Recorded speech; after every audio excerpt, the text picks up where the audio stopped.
de Elias, pregando a palavra de Deus. Estes são dias do servo Moisés, justiça.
agora sim, perdoa, meninos.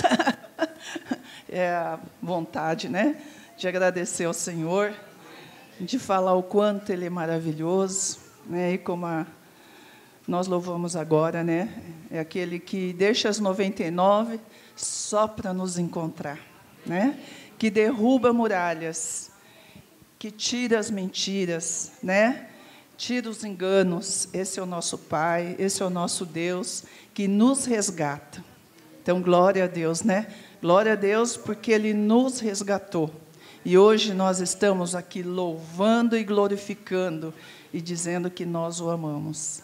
E essa é uma prova, né, também de amor que nós vamos fazer aqui também. Porque o Senhor, Ele deseja o nosso coração, mais do que tudo nessa vida, né? Nosso coração é muito importante para Ele. E nós aqui estamos aqui para derramar realmente todo o nosso amor. Amém? Então, vamos fechar os nossos olhos, agradecer, dizer que nós os amamos, que nós estamos aqui realmente por causa dEle. Amém? Senhor Deus, Pai Todo-Poderoso, como é bom, Senhor, estar aqui, te agradecer e dizer obrigada, Pai, por nos resgatar, por nos tirar, Senhor, de um lugar que era muito triste, e o que o Senhor tem nos curado, o Senhor tem feito milagres, Senhor, em nossa vida, em nosso meio, Pai.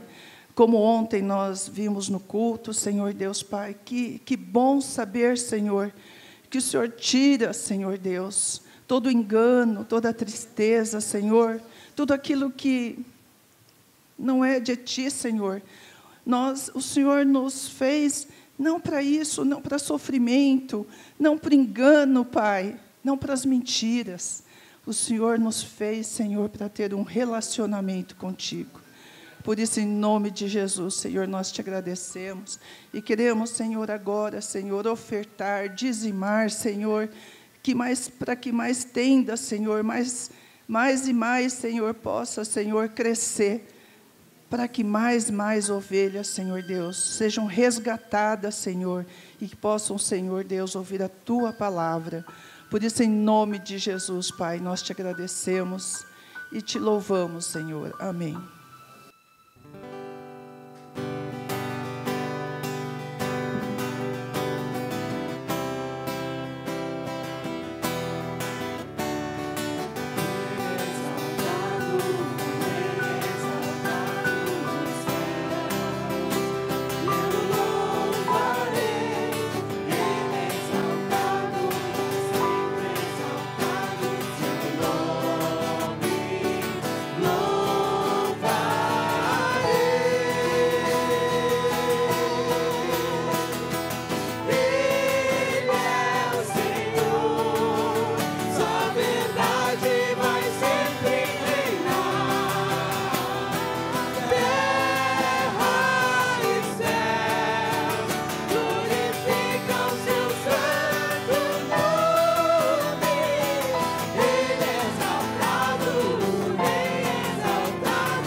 Graça e paz.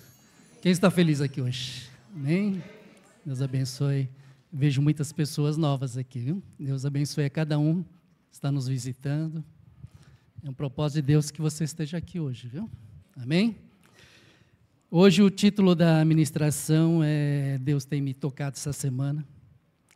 Tem me mostrado muitas coisas de provações e de perseverança. Então eu intitulei assim, Bênção da Perseverança. Amém? Abra lá na Epístola de Tiago, no capítulo 1.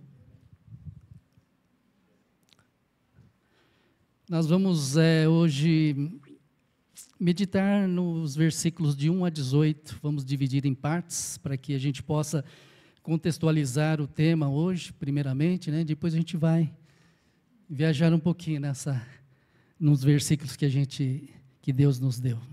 Amém? Esses versículos de 1 a 18, lá de Tiago, na epístola de Tiago, do primeiro capítulo da carta de Tiago, na Bíblia, ela apresenta o que ele apresenta nessa carta de Tiago, né, nessa epístola.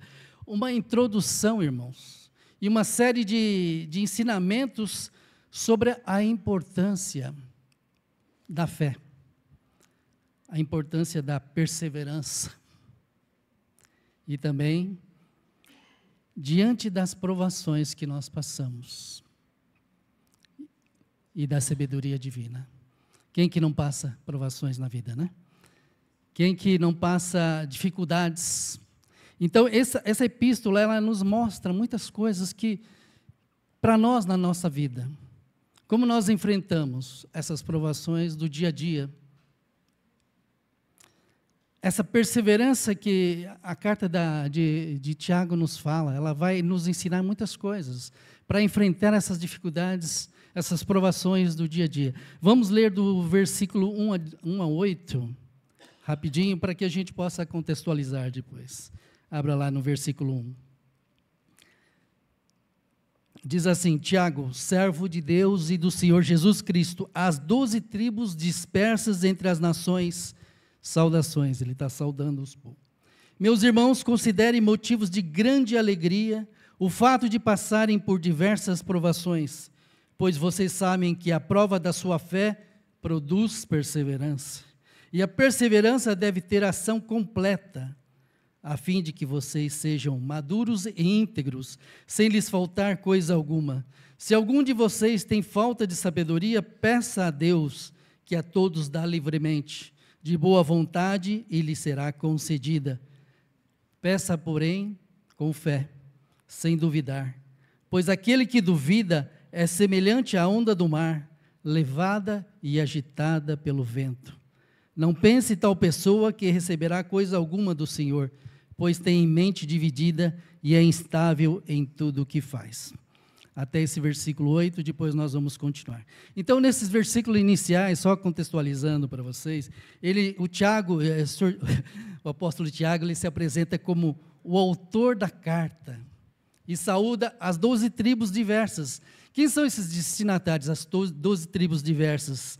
É uma referência para os crentes em toda a parte, ou seja, provavelmente todos os judeus cristãos, essas 12 tribos diversas que ele menciona, né? Então, o que ele faz? Ele encoraja, o apóstolo Tiago, ele encoraja os crentes a considerarem as provações como uma oportunidade para crescer em fé e sabedoria. Então, essas provações que nós estamos passando, ele está falando que é uma oportunidade para mim e para você crescer em fé e sabedoria. Como é que é isso, né? Uma provação. Como é que eu vou crescer em fé e sabedoria? Tiago vai nos ensinar hoje, nessa manhã, né? Ele também destaca a importância, irmãos, de pedir a Deus com fé e confiança.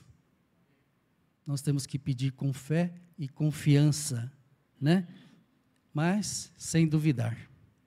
Nós não devemos duvidar quando nós pedimos com fé e confiança. Amém? Vamos continuar a partir do versículo 9. Me acompanha aí. 9. O irmão de condição humilde deve orgulhar-se quando estiver em elevada posição. E o rico deve orgulhar-se caso passe a viver em condição humilde, porque o rico passará como a flor do campo. Pois o sol se levanta, traz o calor e seca a planta. Cai então a sua flor e a sua beleza é destruída. Da mesma forma, o rico murchará em meio aos seus afazeres. Amém? Então, esses versículos de 9 a 11, Tiago está falando sobre a diferença entre ricos e pobres na igreja. Ele exorta os crentes, irmãos, a não mostrar preferência com base na riqueza material. Não podemos dar preferência a quem tem mais, a quem tem mais riqueza material. E é lembrar que a verdadeira, irmãos, riqueza está em Cristo. Amém?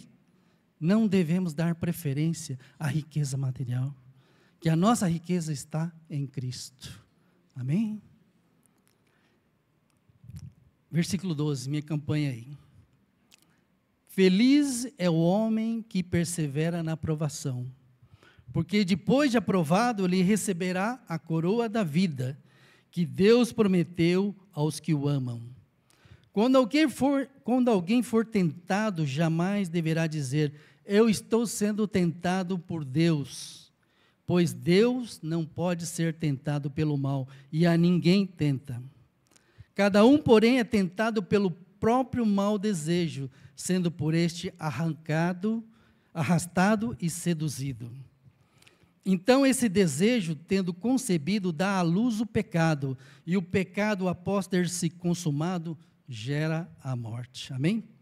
Então, nesses versículos de 12 a 15, irmãos, e Tiago volta a abordar a questão das provações. Ele volta a abordar essas questões. Então, ele declara que aqueles que perseveram nas provações serão abençoados. Aquele, meu irmão, que persevera na provação será abençoado. E receberão o quê? A coroa da vida. Que Deus prometeu a quem? Aos que o amam. Deus prometeu a você, meu irmão.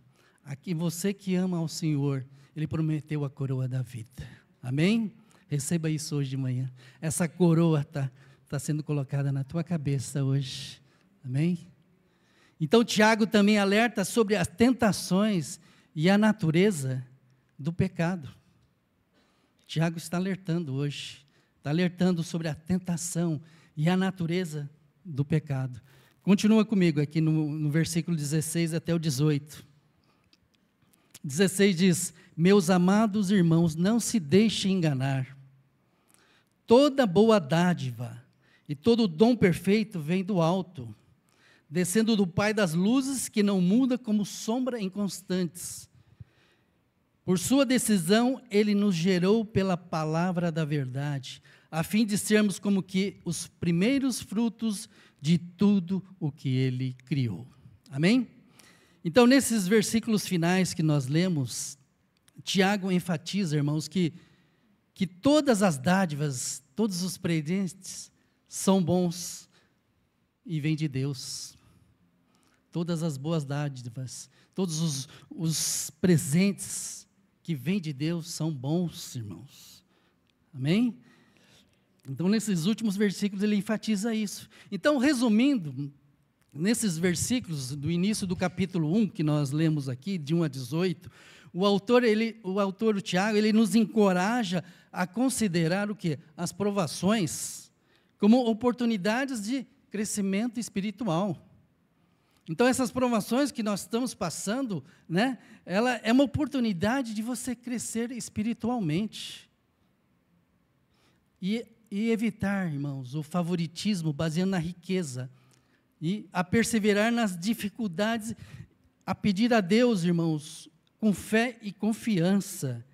E reconhecer que Deus, irmãos, é a fonte de todas as boas dádivas em nossas vidas. Deus é o presente bom em nossas vidas. Amém? Essa palavra, irmãos, é uma exortação a quê? A maturidade espiritual. Deus está exortando a gente, a nós, a maturidade espiritual. Não ficar somente reclamando, amargurando.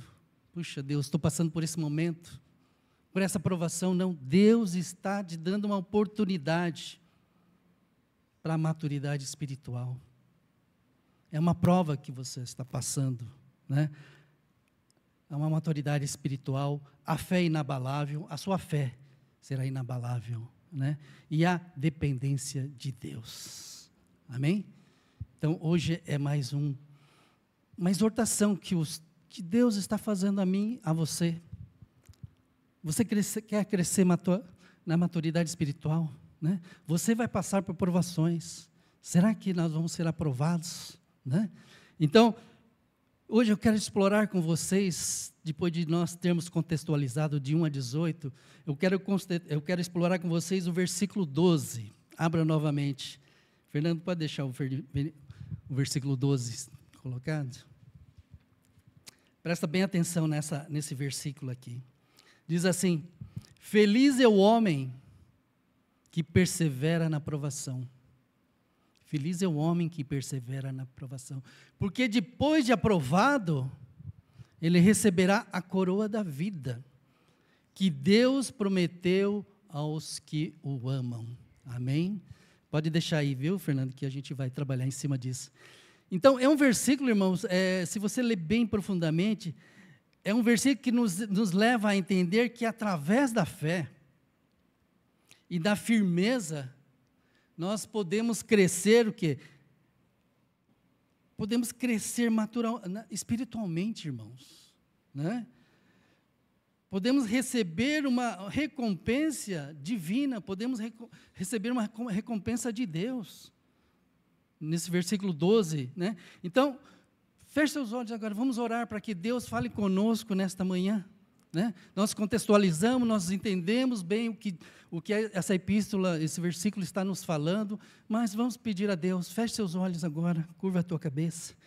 Senhor, nosso Deus, nosso Pai, que o Senhor derrame entendimento, discernimento da Tua palavra no nosso coração nesta manhã, que possamos, ó Pai, absorver tudo que o Senhor tem a nos derramar nesta manhã. Obrigado, Senhor, porque o Senhor nos abençoa e nos momentos de provações, nos momentos, nas circunstâncias difíceis da nossa vida, o Senhor está ao nosso lado, Pai. Por isso, Pai, nos abençoe nesta palavra, para que possamos realmente ter esse entendimento, Pai, esse discernimento da Tua palavra nas nossas vidas, Pai, em nome de Jesus. Amém. Amém? Então, irmãos, como todos sabem, a vida está repleta, né, de desafios, a vida está repleta de provações, a vida está repleta de dificuldades. Isso não precisa nem falar. No entanto, a palavra de Deus, irmãos, nos diz que nós somos bem-aventurados. A palavra de Deus nos diz que nós somos muito felizes quando perseveramos nessas situações. Né? No versículo, pode deixar o versículo lá, né? Quando nós perseveramos nessas situações, nós somos bem-aventurados. Aqui, ó, feliz é o homem que persevera na provação, né? Embute isso na tua mente. Você está passando na aprovação na tua vida? Você é feliz, porque depois de aprovado, você receberá a coroa da vida, que Deus prometeu a você que o ama, né? Então não se sente triste, não se sente acuado. Você está passando uma aprovação, mas depois de aprovado você receberá a coroa da vida. Amém? Não somos evitados, irmãos, não somos chamados a evitar as aprovações. Ninguém está chamado a evitar essas aprovações, mas nós somos chamados a enfrentá-las com fé. Amém? Não vamos evitar essas provações, o Senhor está falando para nós, mas sim enfrentá-las com fé, irmãos. Coloca isso no teu coração hoje de manhã, né? Isso nos indica que a felicidade não está, irmãos, necessariamente em evitar provações. A minha felicidade não está nisso, em evitar as provações. Eu vou ficar fugindo das provações ou dificuldades, não é isso. Eu não posso, mas sim em perseverar através delas. Nós temos que perseverar através delas, irmãos. Ninguém vai evitar essas provações, né? A verdadeira alegria é encontrada na fé que você vai ter quando estiver enfrentando essas provações, né? Essa fé que nos permite, irmãos, enfrentar desafios com confiança em Deus. Se você tem confiança em Deus, você vai enfrentar essas dificuldades com fé. Amém? Vamos abrir lá em... E o amor queria dizer que o amor é uma maneira de a gente viver, sabe? O amor não é algo assim, vamos dizer, será que eu devo amar? Não. Amor é uma ordenança de Deus. Vamos abrir lá em João 15, versículo 12, 13 e 14.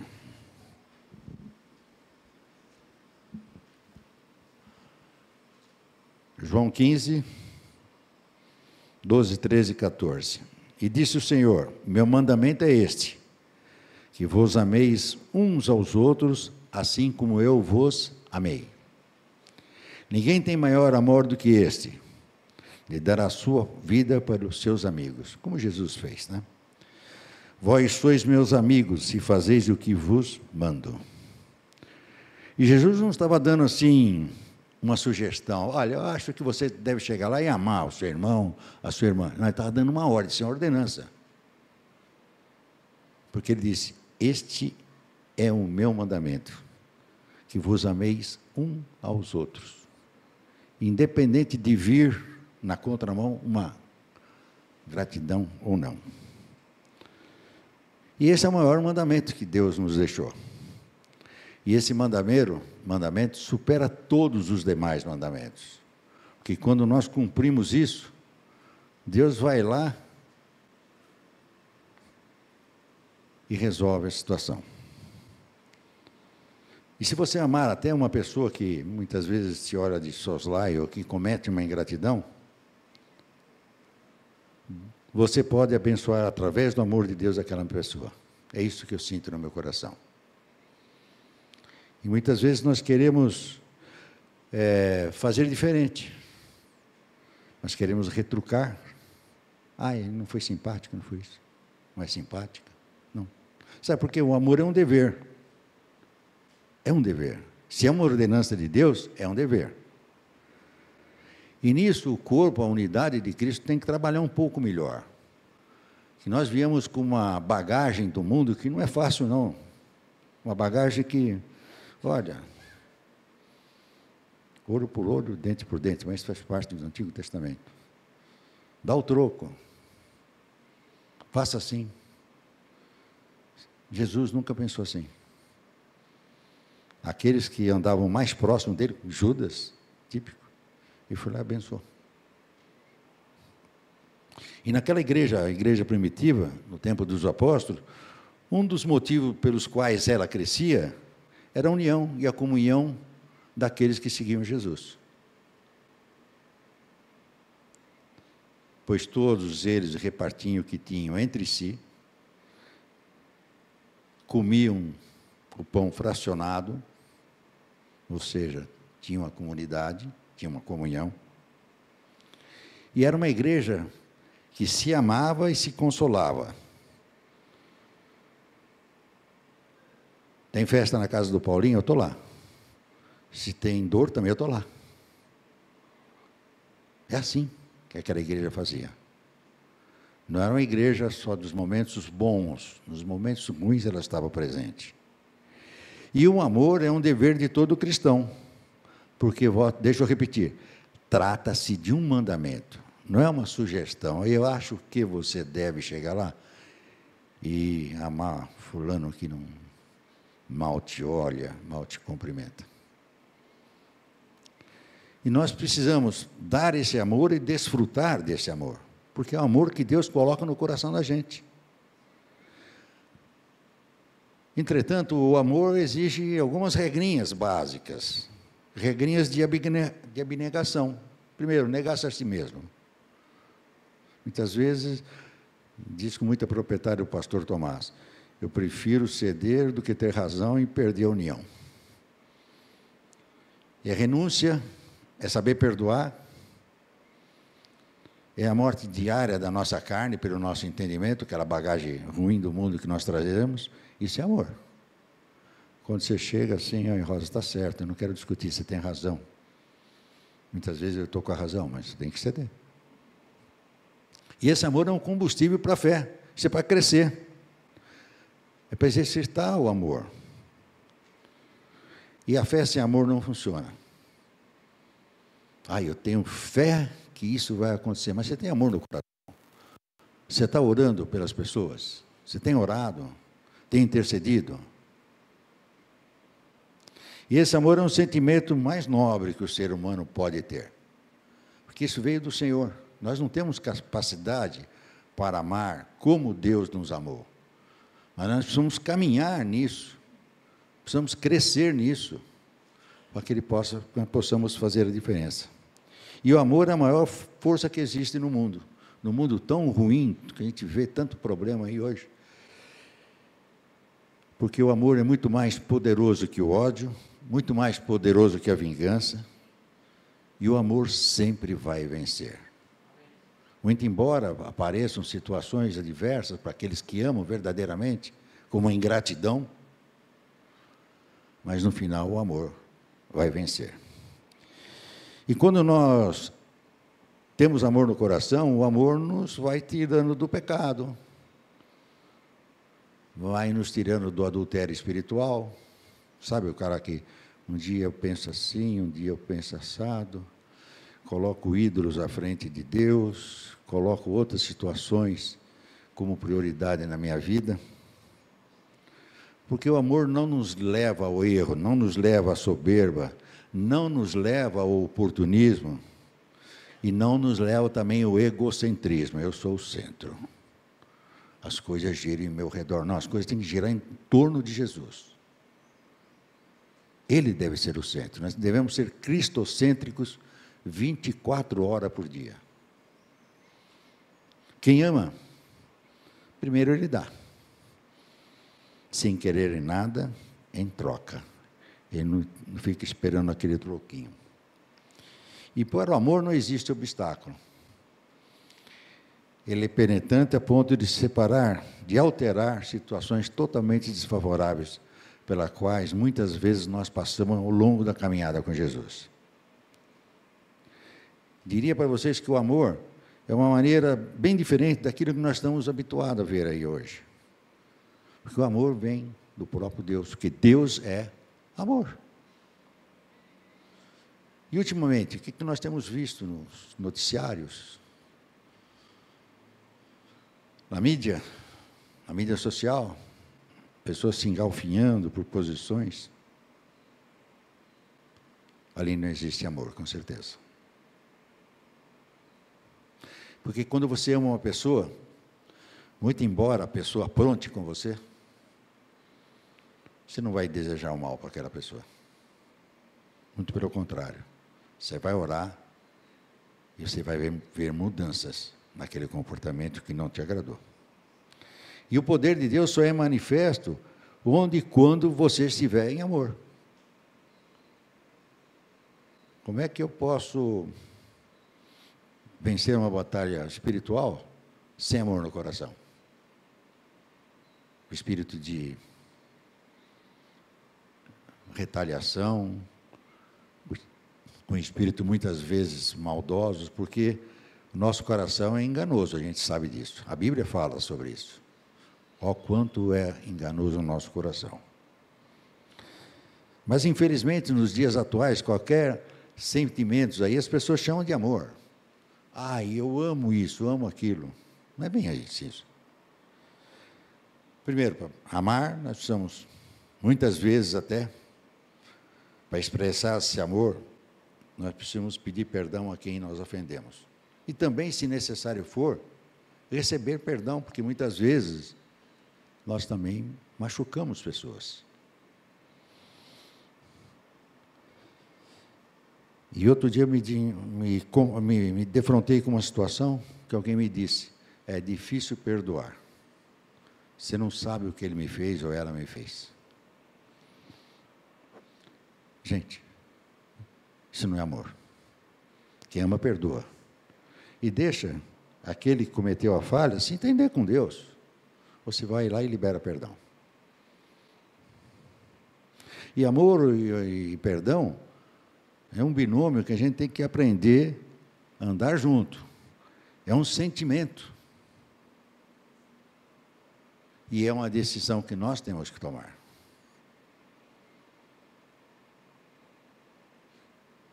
E o perfeito amor é aquele que vem do Senhor. vem de Deus. Deixa eu repetir, nós não temos capacidade para amar como Deus nos amou. Mas nós precisamos exercitar isso. Tentar procurar ser mais próximo daquele amor que Ele nos deu. Eu queria pedir para os irmãos abrirem a Bíblia em Ezequiel 37. Ezequiel 37. Glória a Deus, Tiaguinho. E é uma passagem, eu vou ler do versículo 1 ao 14, é uma passagem que acho que muitos aqui já conhecem, mas que, nesses dias, desde que eu comecei a pensar no que eu ia falar, Deus me tocou muito sobre isso, que é a visão do Vale dos Ossos Secos. Então, vai lá. O que eu estou vendo aqui, a minha Bíblia é a Almeida Revisada e Corrigida. Então, diz assim, versículo 1. Veio sobre mim a mão do Senhor, e o Senhor me levou em espírito e me pôs no meio de um vale que estava cheio de ossos. E me fez andar ao redor deles, e eis que eram muito numerosos sobre a face do vale, e estavam sequíssimos. E me disse, filho do homem, poderão viver esses ossos? E eu disse, Senhor Jeová, tu o sabes. Então me disse, profetiza sobre esses ossos, e dize-lhes, ossos secos, ouvi a palavra do Senhor. Assim diz o Senhor Jeová a estes ossos, eis que farei entrar em vós o espírito, e vivereis.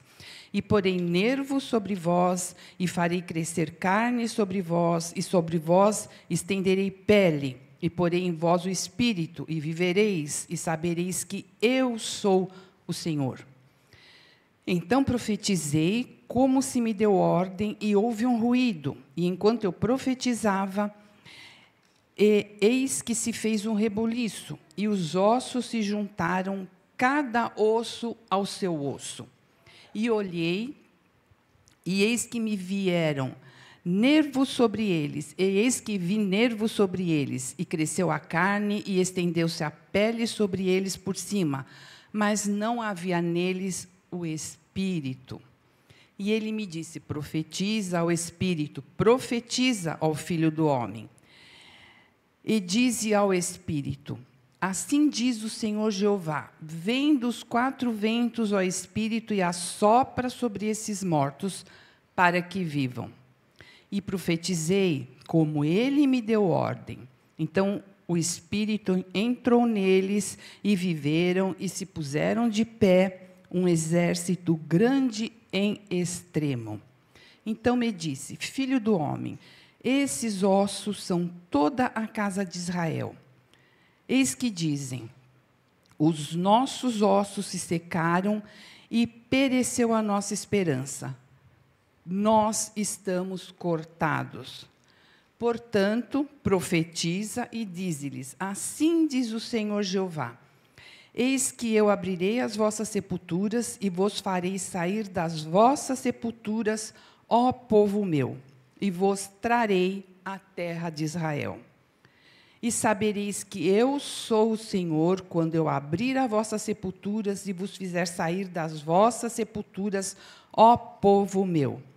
E porei entre vós o meu espírito, e viverei, e vos porei na vossa terra, e sabereis que eu, o Senhor, disse isso e o fiz, diz o Senhor. É um trecho um pouco longo, mas é muito forte, né? Falou muito comigo, é muito poderoso. E só para nós entendermos, né, como é que é o contexto dessa história, isso aí se passa mais ou menos no ano 586 a.C. O povo judeu, os israelitas, estavam exilados na Babilônia, e Jerusalém, a terra deles estava destruída, o templo totalmente em ruínas.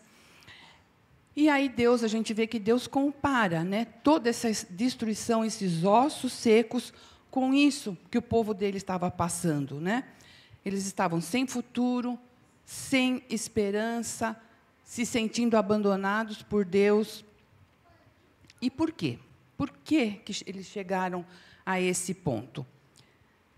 Porque isso foi o fruto da desobediência. Foi o que eles escolheram. Foi o fruto do pecado.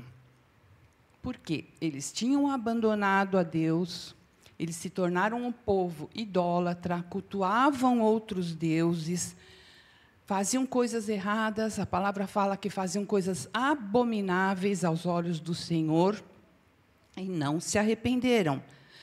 E eles foram avisados inúmeras vezes, por anos, né? Profetas e mais profetas avisaram de que Deus viria com juízo se não houvesse um arrependimento, mas não adiantou. E a consequência disso foi o exílio.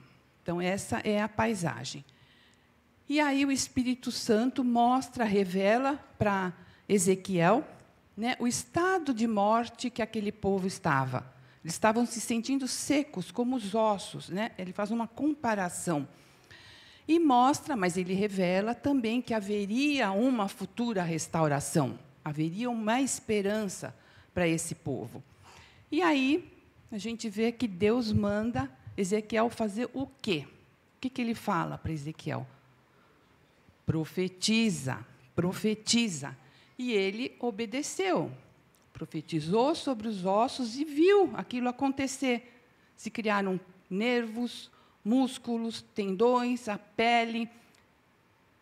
E criaturas foram feitas, né? Seres estavam ali, seres humanos inteiros.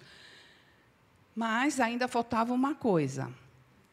Eles não estavam vivos. E aí, o que Deus falou de novo para Ezequiel?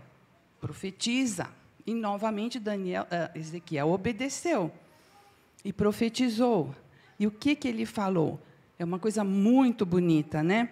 Ele disse, Ezequiel fala aqui, obedeceu novamente, os corpos receberam o sopro do Espírito Santo, a vida, a esperança, tudo aquilo foi renovado, eles viveram, passaram a viver.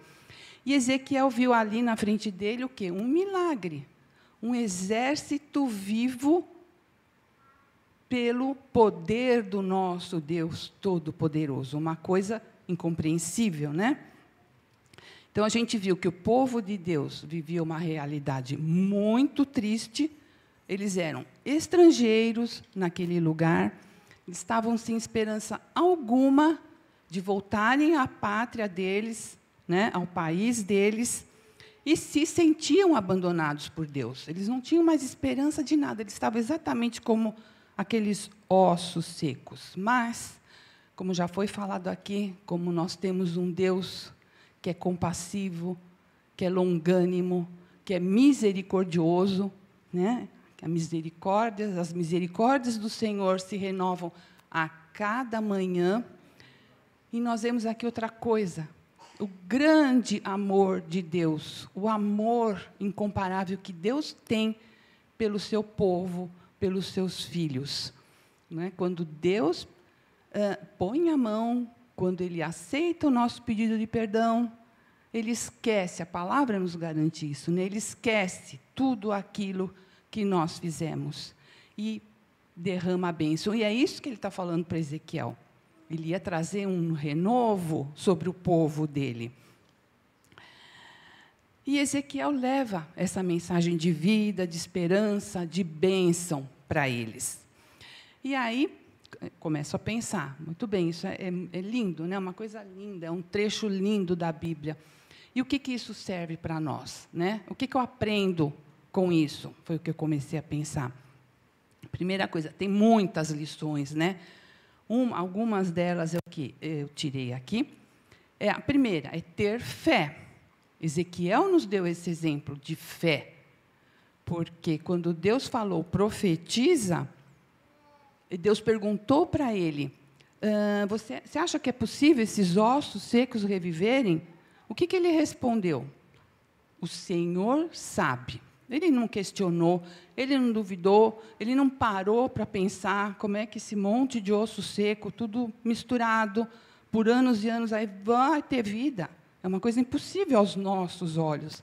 Mas ele teve fé e obedeceu, né? Ele teve a mesma fé que a gente viu lá em Abraão. Quando Deus pediu para Abraão dar o seu único filho como sacrifício, o que Abraão fez? Obedeceu, teve fé e ainda falou: Deus proverá. É exemplo de fé que nós aprendemos. A segunda coisa que me chama a atenção é a obediência.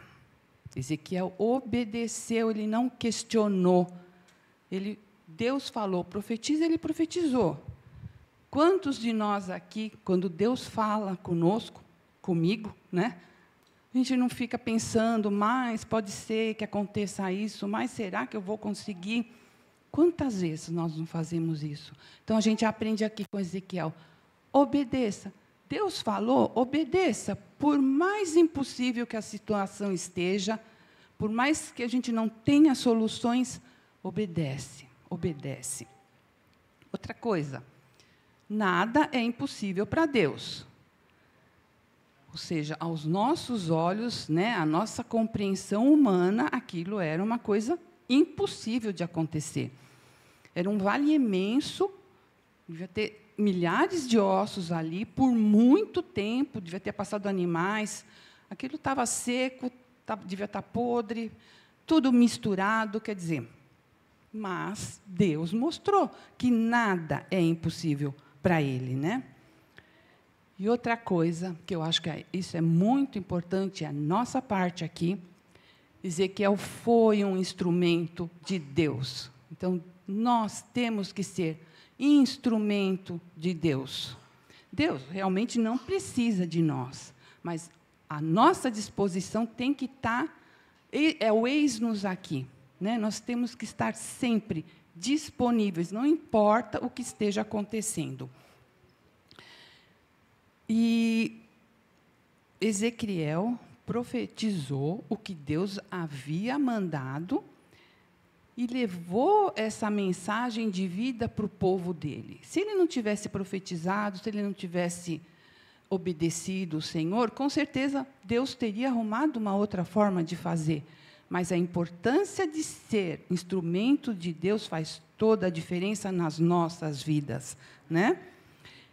E outra coisa aqui que ensina muito, que está lá no último versículo, aqui no versículo 14. Deus cumpre o que fala. Não tenha dúvida disso. Deus cumpre o que Ele fala, né? Fala aqui. Depois, no finalzinho, fala assim: e sabeis que eu, o Senhor, disse isso e o fiz, diz o Senhor.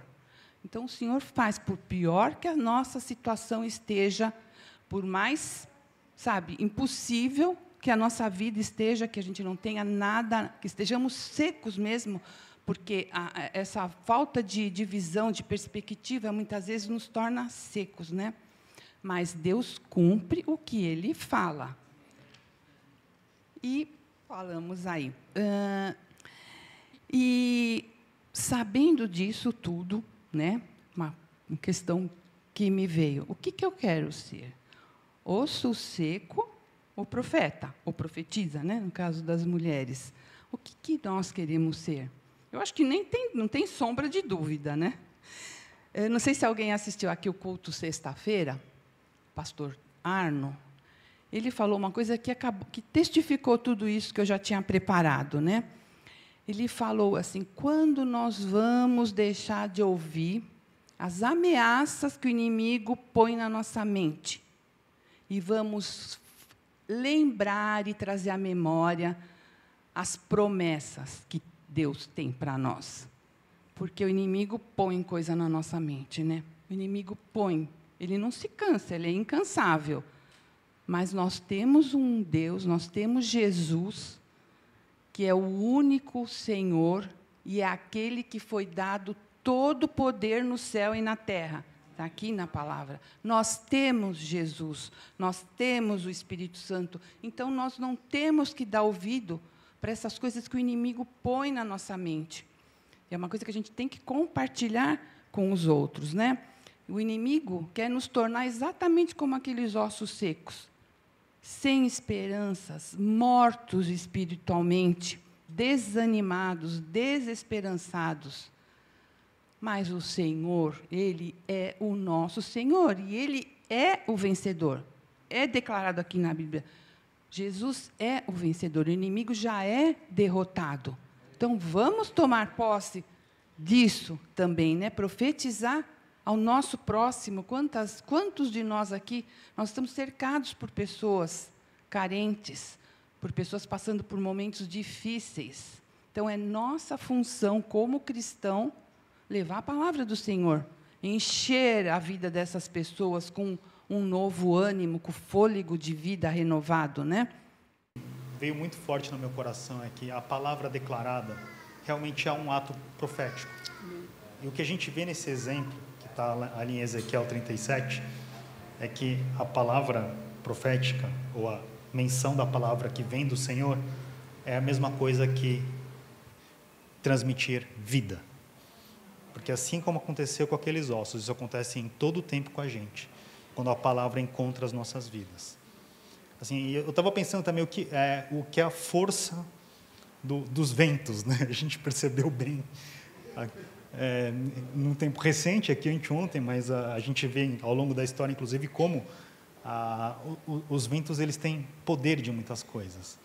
E assim, me vem no coração assim, que não é muito, é óbvio assim, todas as figuras que o Senhor Deus usa, e a figura do Espírito Santo como ar, realmente não teria como expressar melhor, né? Porque ar é vida, né? Assim, o sopro da vida representa, assim, é o Espírito em nós, tanto fisicamente, né? O ar dentro da gente é vida, como também espiritualmente a figura tão importante de que a gente esteja cheio, porque estar cheio do Espírito Santo é estar cheio de vida. E eu estava aqui pensando, né, que o movimento do ar, uma das coisas que acontece com frequências, por exemplo, é que existe o som. Então, toda vez que a gente declara a palavra, a gente está movimentando vida. E, de novo, eu creio que a gente está transmitindo vida dessa maneira como aconteceu com aqueles ossos secos. E o Senhor tem nos chamado, não só para que a gente seja mais e mais cheio de vida, mas que a gente seja mais cheio de vida para também transmitir mais vida para as outras pessoas. Por isso, como é bom declarar a palavra do Senhor.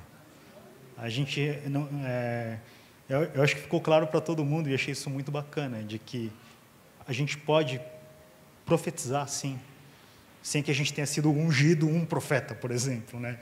Sem que a gente tenha recebido um ofício, que nem a Ana bem explicou aqui, que ela não estava falando do ofício de profeta. Claro que aquele que é chamado para profetizar vai falar da parte de Deus e vai principalmente falar do que vai acontecer.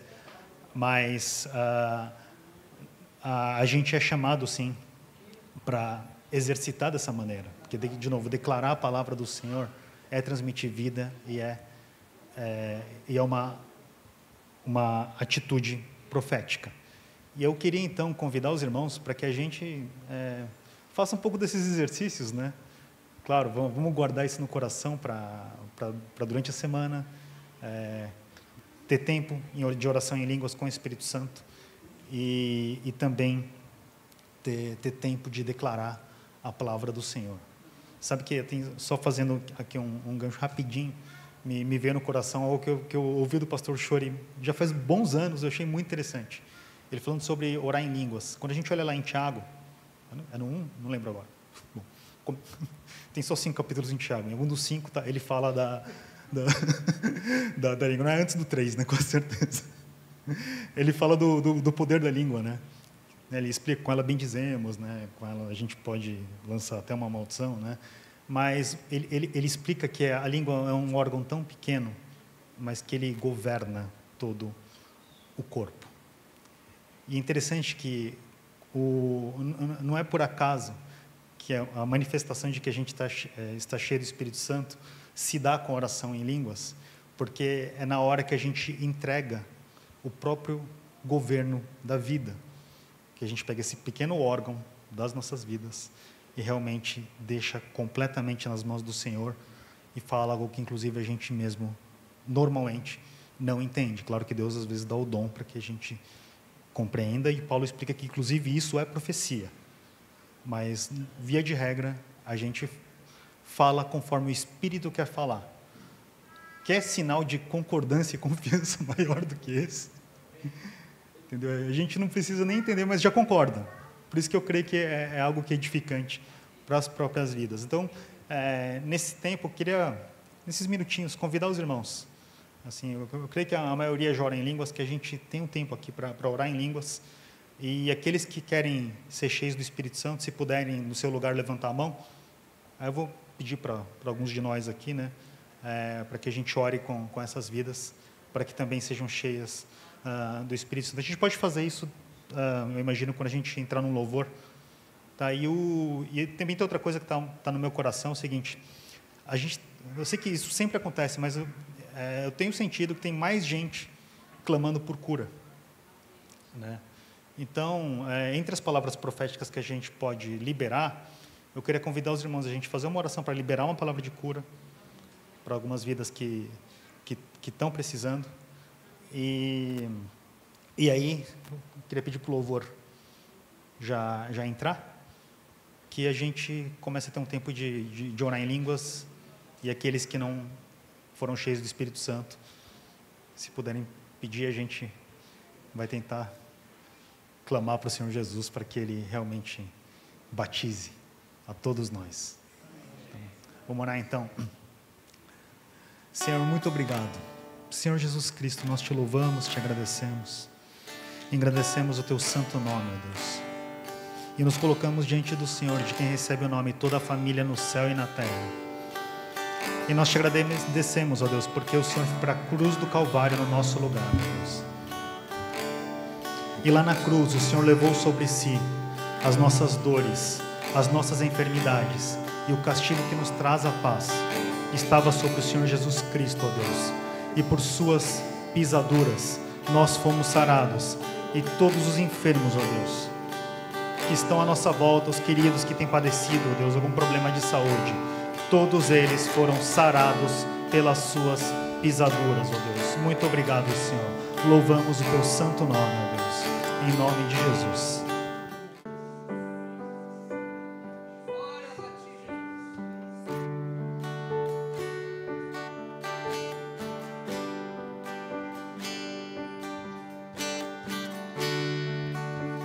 Digno dessa canção, só tu és, Senhor. Digno do meu louvor, só tu és, Senhor. Digno da minha vida, tu és, Senhor. Ó, eu sou teu.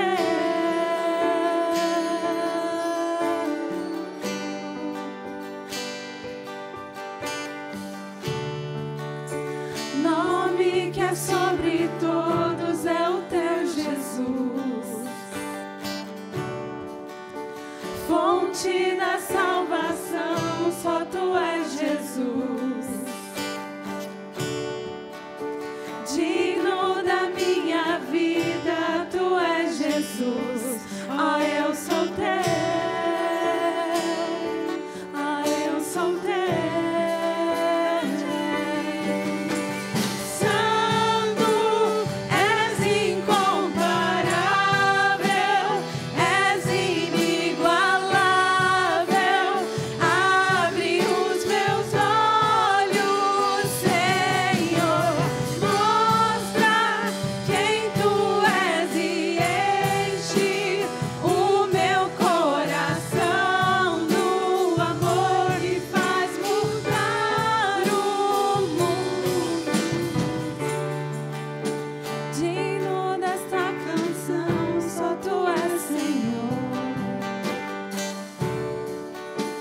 Digno do meu louvor, só tu és, Senhor.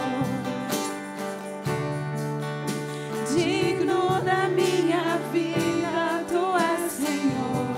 Ó, eu sou teu.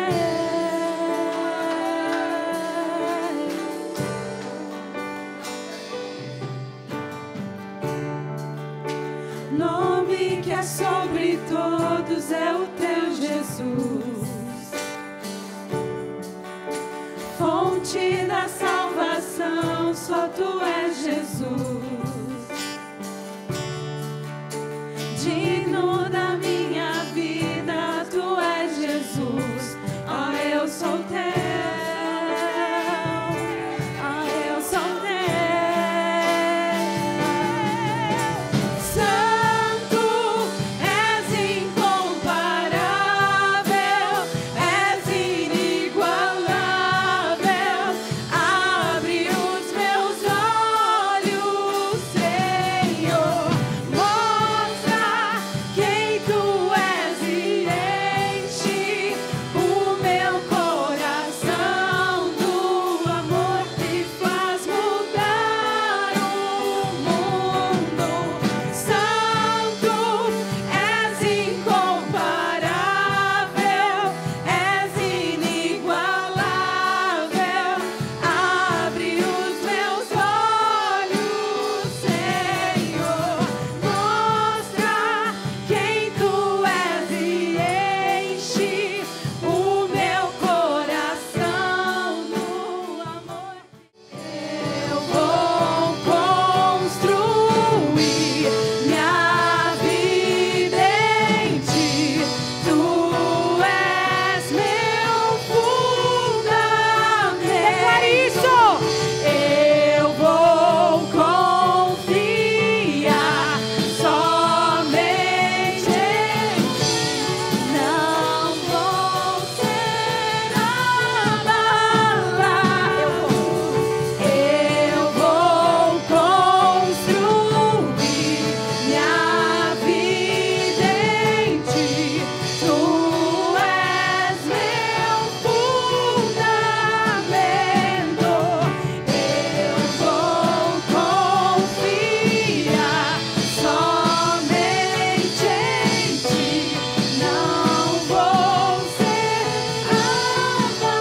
abalado. Santo, és incomparável, és inigualável. Abre os meus olhos, Senhor. Tu és minha canção e eu te louvarei e eu te adorarei.